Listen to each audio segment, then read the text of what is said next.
Dia sebenarnya alatnya bisa sampai 50 sampai 100 meter, Pak. Tapi kamu nggak berani ngelepas? Antara Pulau Harapan dan Pulau Kelapa itu tidak ada pemukiman, Pak.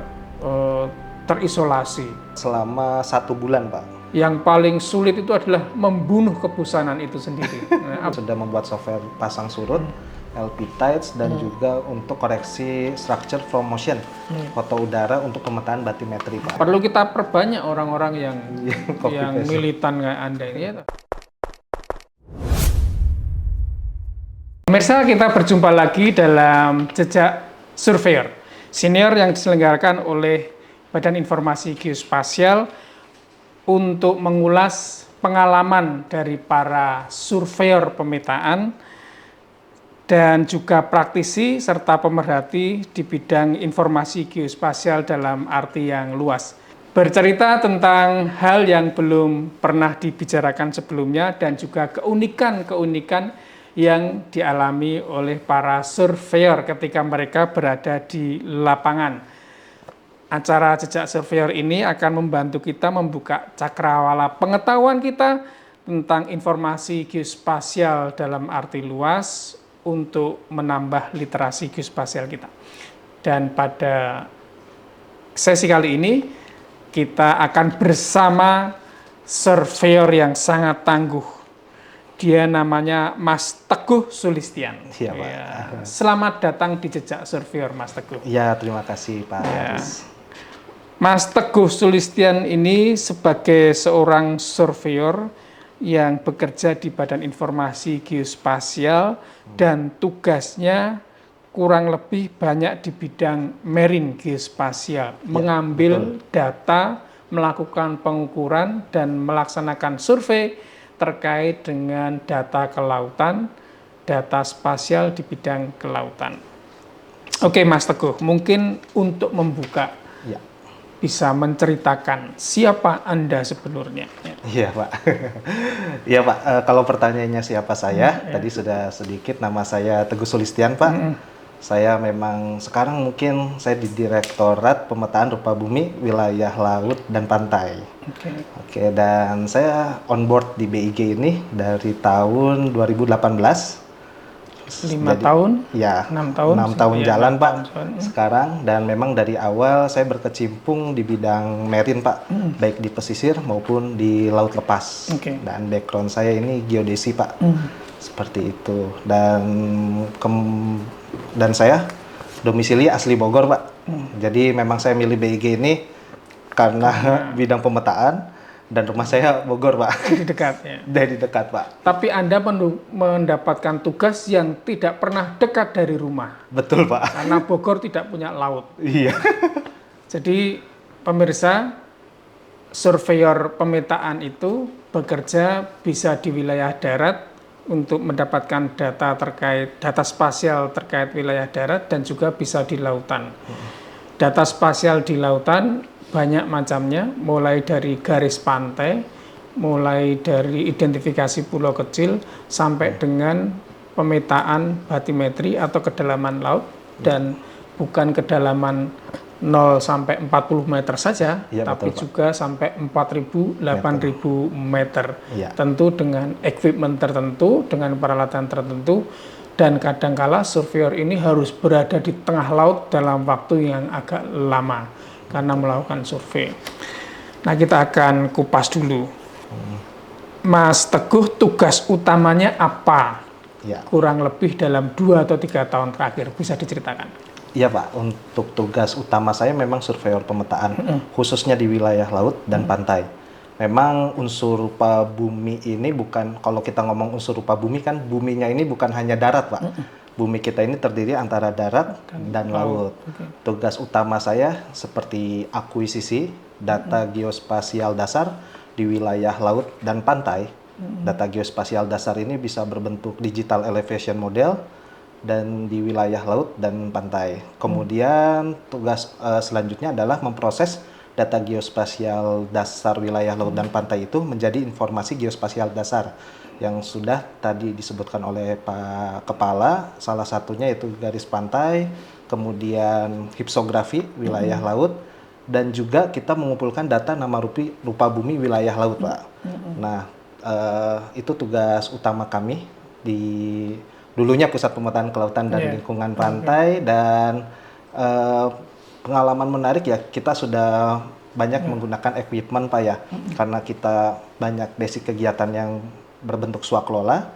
Kita sudah mencoba baik multi beam echo sounder, unmanned surface vehicle atau drone laut, kemudian baik di drone foto udaranya, dan juga lidar batimetri kita udah pernah coba semua Pak. Oke.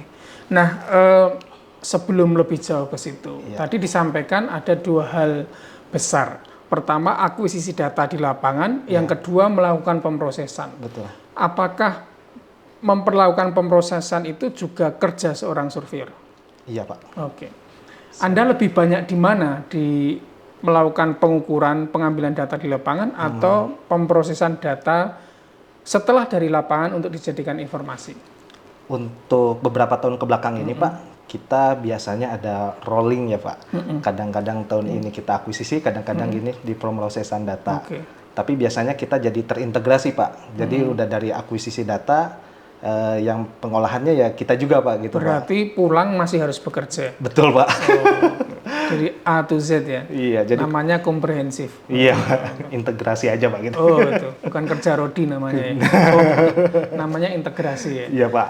Kalau suruh milih enak mana, di akuisisi atau di pemrosesan? Kalau pribadi ya Pak, saya kayaknya besar di lapangan Pak. Iya. Dan di laut ini mungkin di BIG ini pertama kali saya kerja di laut Pak.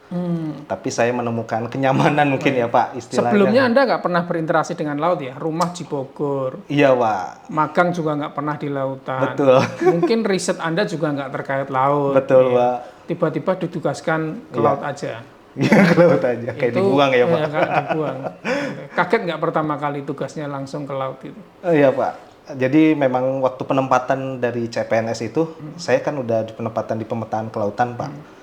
Jadi memang pas awalnya ini saya tipikal yang mencari kerja cari nyamannya Pak. Jadi kalau emang kerjaan ini mungkin bagi sebagian orang tidak nyaman, nah saya cari titik nyamannya. Nah, saya cut. Sekarang dijelaskan dong ke kita semua yang menonton jejak surveyor ini, peralatan dulu ya Pak. Kalau akuisisi data geospasial di lautan itu, yang paling banyak biasanya adalah tentang pengambilan data batimetri untuk menyusun digital elevation model. Dan alatnya bermacam-macam karena kondisi alamnya juga beragam. Ada yang pantai, shallow water, kemudian nanti ada yang kedalaman tertentu, ada yang laut dalam, ada yang di tengah lautan, ada yang bisa dijangkau dengan alat, ada yang nggak bisa dijangkau dengan kita manusia, sehingga harus unmanned vehicle lah, atau unmanned equipment yang harus di sana. Anda jelaskan dong serba ringkas alatnya apa aja? Iya Pak. Terima kasih Pak. Jadi kalau kita jelaskan Pak mungkin dari laut yang paling dangkal ya Pak, kita menggunakan kapal kecil ini Pak. Ini bisa disut ke sini ya nanti ya. Ini bagus ini alat.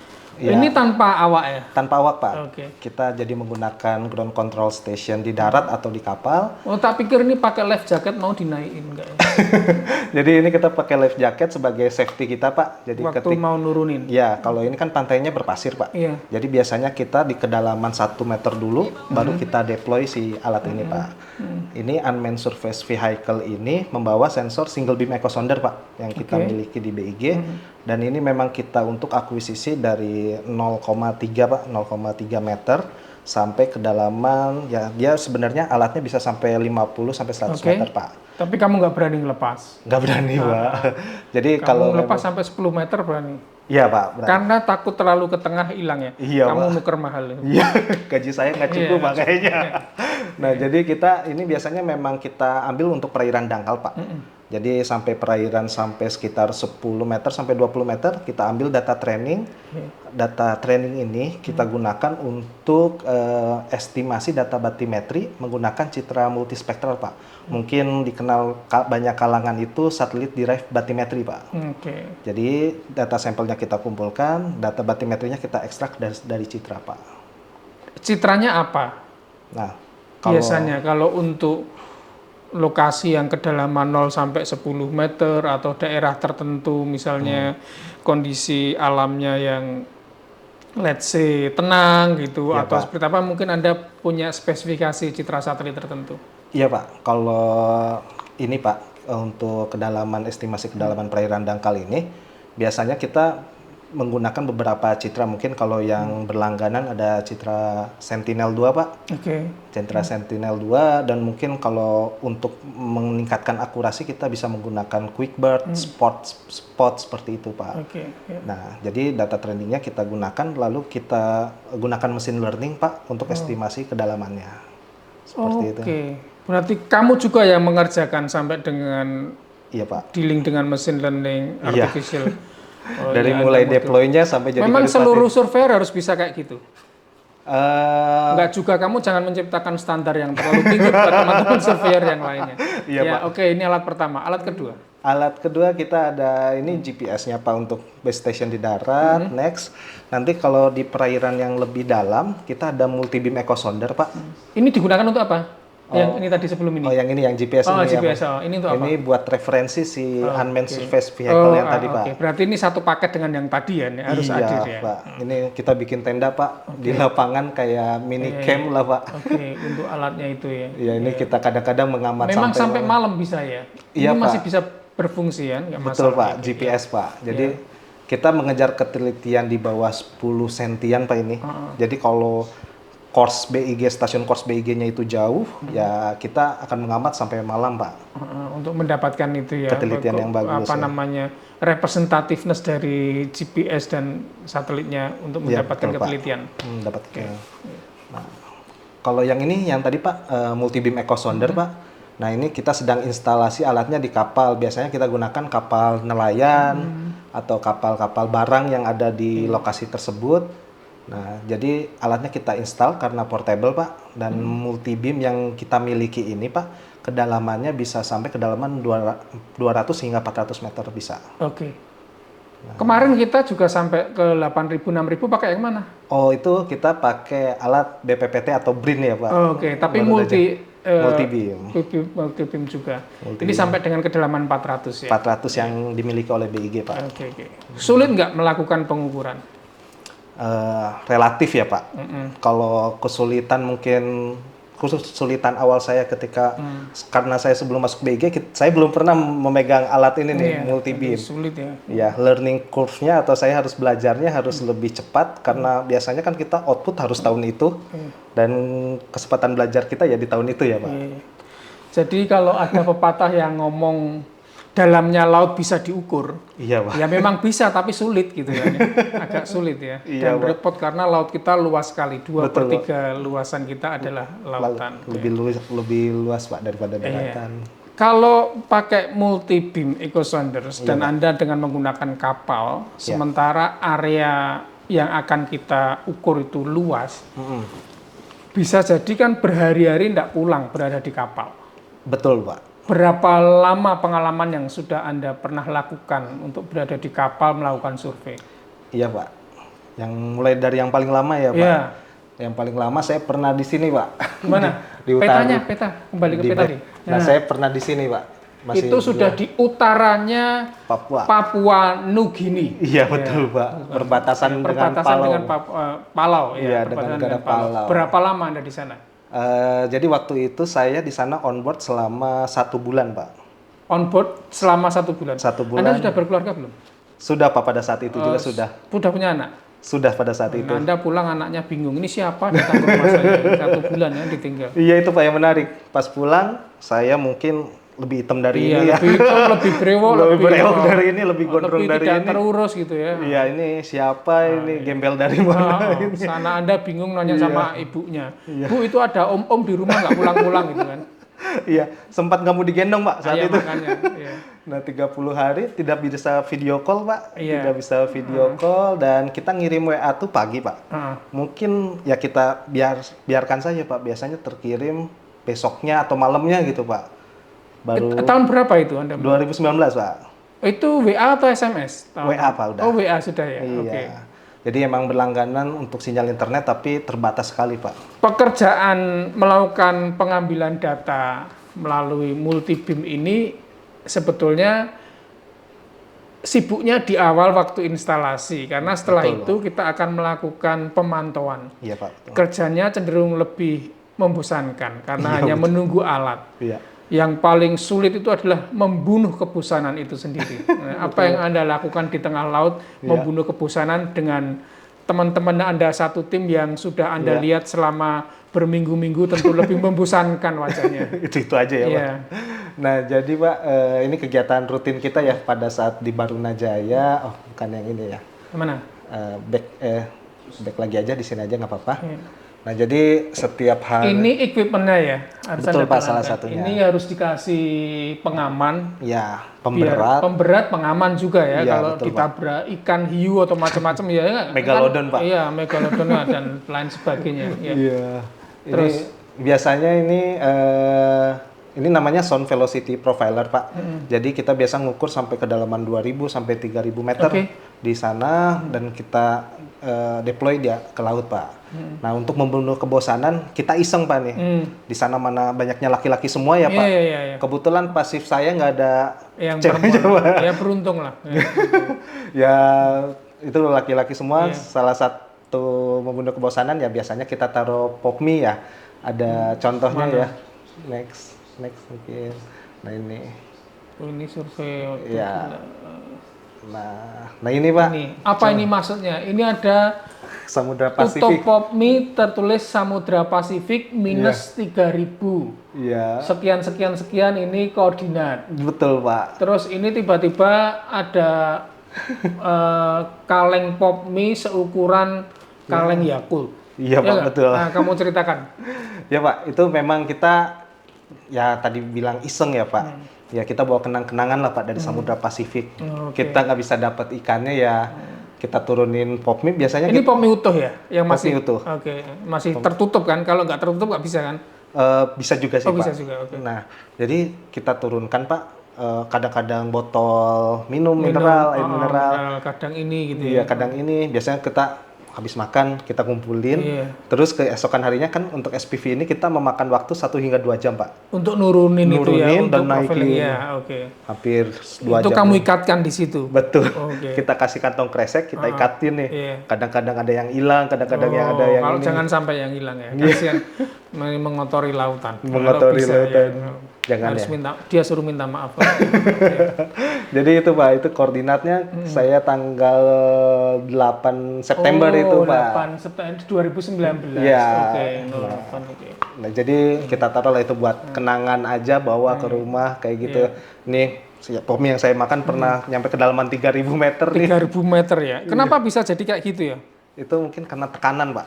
Oh, karena tekanannya. Karena tekanan yang lebih Tekanan batin kayak Anda. Anda dapat tekanan batin gemuk-gemuk aja. Enggak? ya nggak tahu Pak ini. Ya, harusnya saya yang diturunin. Dari kecil kamu. Nanti jadi minion Pak saya. Ya, jadi pemirsa, pekerjaan surveyor memang kadangkala sangat susah dan penuh resiko, tapi juga penuh keasikan apabila dijalani dan memang sudah menjadi passion bagi seorang surveyor. Profesi surveyor ini kalau di Badan Informasi Geospasial ragam pekerjaannya memang banyak sekali. Seperti tadi yang disampaikan oleh Mas Teguh, beliau melakukan pengambilan data spasial untuk wilayah lautan.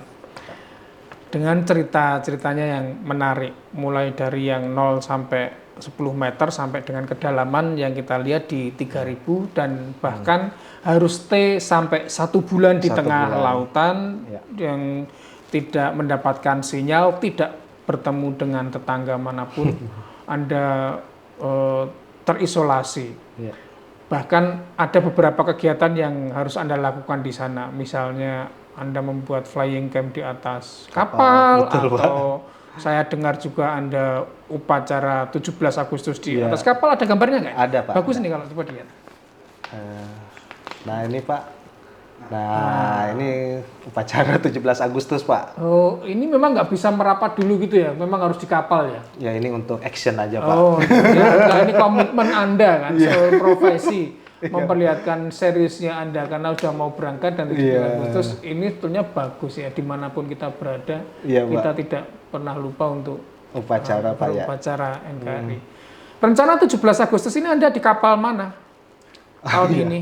Kayaknya di Togean Pak. Oh iya, serius, keren sekali. Abang upacara di atas kapal atau di bawah laut? Kita lihat nanti ya Pak. Kalau di bawah laut ya bisa juga sih Pak. Bisa juga ya. Ya baguslah, Anda mempunyai dimanapun Anda berada, Anda melaksanakan upacara 17 Agustus. Siap, Ada lagi yang menarik tadi apa namanya waktu flying camp di kapal ya Pak. Apa itu maksudnya flying camp? Di atas atapnya ini Anda buat tenda gitu. Nah ini waduh ini. Ya ini malam hari. Kita sedang diskusi ya Pak, bukan main kartu ini.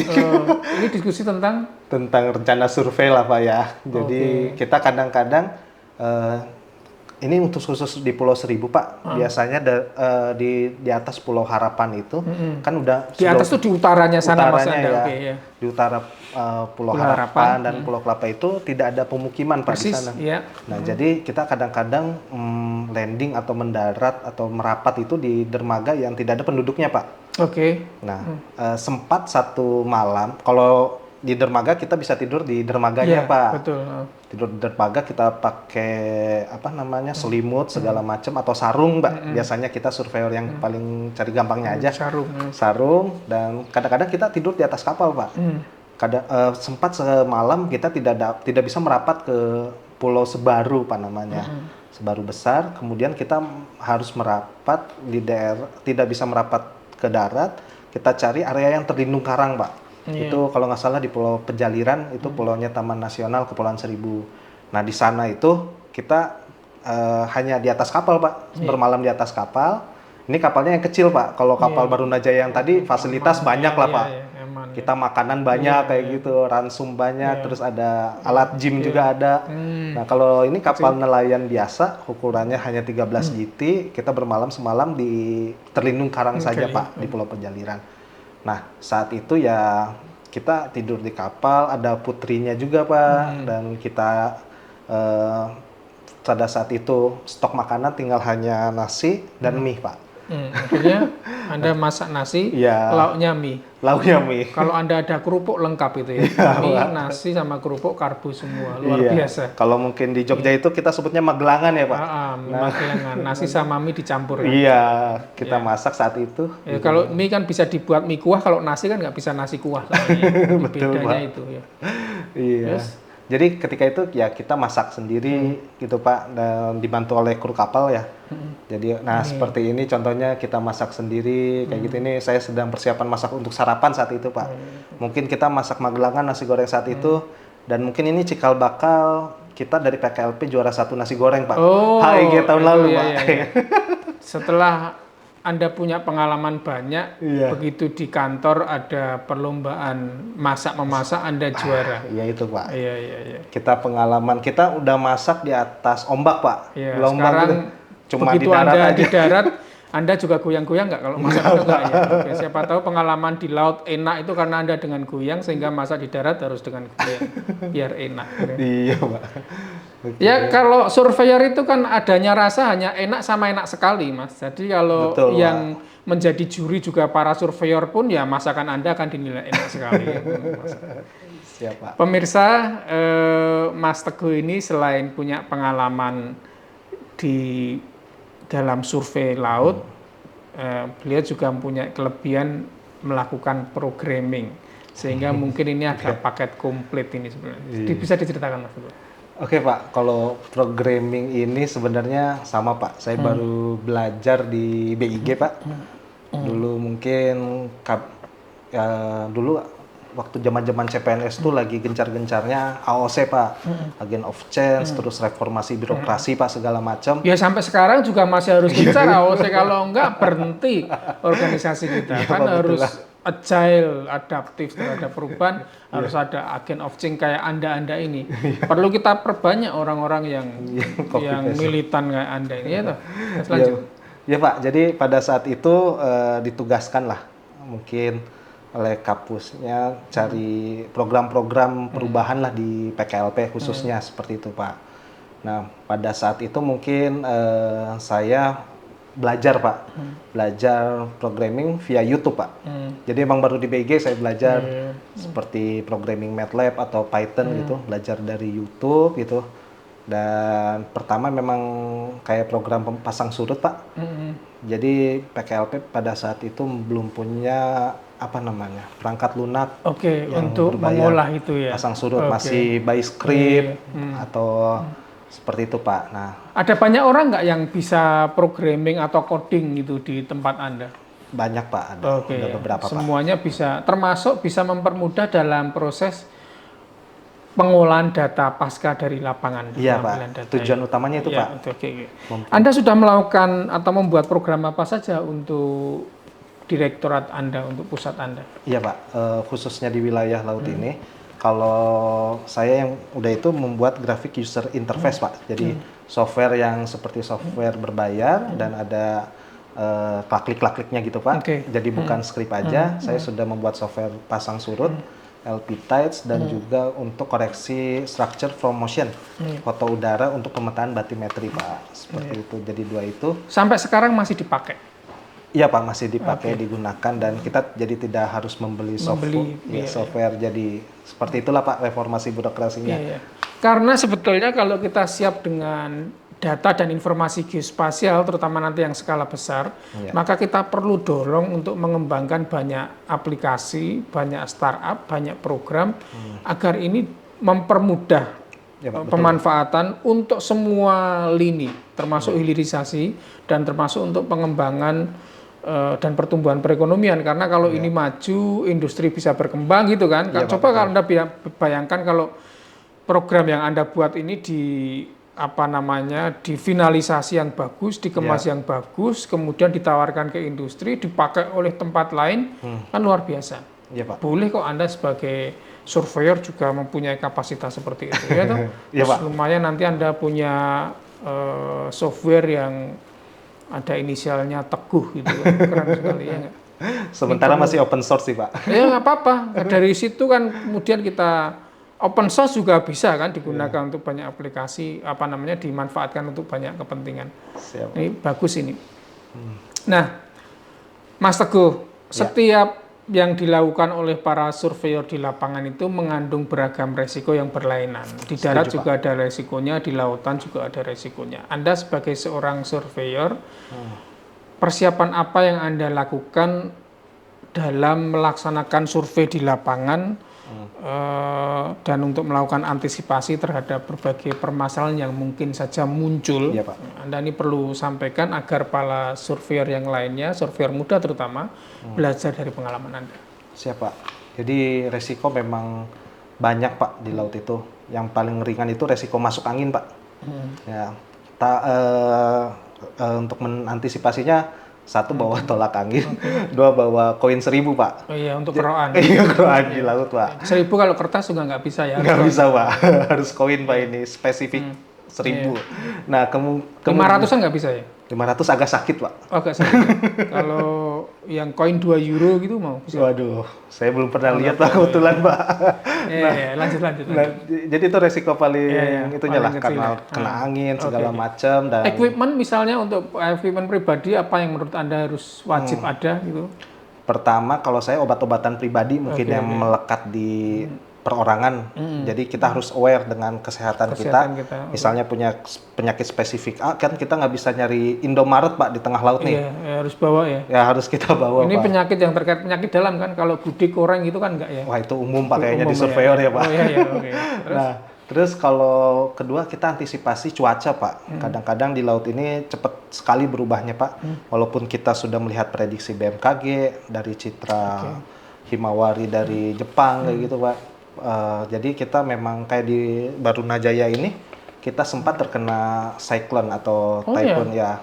Jadi kita harus persediaan terbatas hanya 3 hari. Kapten harus memutuskan kembali ke Jayapura lagi, baru isi nggak cukup waktu dong. Iya, jadi kita nambah hari itu Pak. Oke. Karena cuaca ada cyclone itu tinggi gelombang udah 45 meter Pak. Jadi udah kulkas di Barunajaya itu udah geser-geseran Pak. Ya, jadi saya telepon Pak Kapus tuh malam-malam Pak. Saya ingat jam 10, jam 11 malam. Pak Kapus kita izin balik kayak gitu. Dulu Anda nggak punya videonya ya? nggak ada, Pak. Oh, sayang sekali ya. Iya. Kalau ada kan keren. Nggak sempat mikir video ya? Iya, nggak sempat, panik, Pak. Iya. Saya aja hanya di kasur, Pak, saat itu, Iya, Pak. iya. Wah, kalau jackpot nih, kalau saya keluar nih kayaknya nih. Iya. Udah banyak yang pusing, muntah, Iya, Pak, kayak udah gitu. udah banyak ya dari Iya, teman-teman Anda juga. Iya, kayak gitu, Pak. Jadi cuaca, faktor kesehatan ya kita harus bawa perlengkapan pribadi dan memang kita harus safety di laut sih, Pak.